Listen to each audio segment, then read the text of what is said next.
ಏಳನೇ ವೇತನ ಆಯೋಗದ ವರದಿ ಇಂದು ಸಿಎಂ ಸಿದ್ದುಗೆ ಸಲ್ಲಿಕೆ. Good morning dear friends, welcome back to today's video.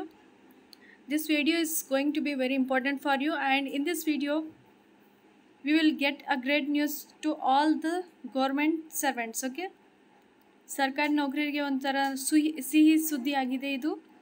ನೋಡೋಣ ಏನೆಂದರೆ, ಲೋಕಸಭಾ ಚುನಾವಣೆಯ ನೀತಿ ಸಂಹಿತೆ ಜಾರಿಗೆ ಶನಶನೇ ಆರಂಭವಾಗಿರುವ ಬೆನ್ನಲ್ಲೇ ರಾಜ್ಯ ಸರ್ಕಾರಿ ನೌಕರರ ಬಹುದಿನದ ಬೇಡಿಕೆಯಾದ 7ನೇ ವೇತನ ಆಯೋಗದ ವರದಿ ಮಾರ್ಚ್ 16ರಂದು ಸರ್ಕಾರಕ್ಕೆ ಸಲ್ಲಿಕೆಯಾಗಲಿದೆ.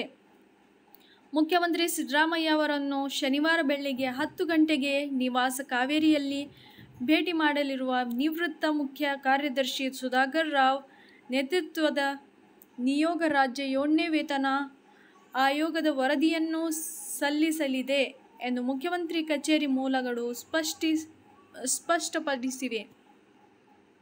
ಶನಿವಾರ ಮಧ್ಯಾಹ್ನ 3 ಗಂಟೆಗೆ ಕೇಂದ್ರ ಮುಖ್ಯ ಚುನಾವಣಾ ಆಯುಕ್ತರು ಮಹತ್ವದ ಪತ್ರಿಕಾಗೋಷ್ಠಿ ಕರೆದಿದ್ದು, ಲೋಕಸಭಾ ಚುನಾವಣೆಯ ದಿನಾಂಕ ಘೋಷಣೆಯಾಗುವ ಸಾಧ್ಯತೆ ಇದೆ.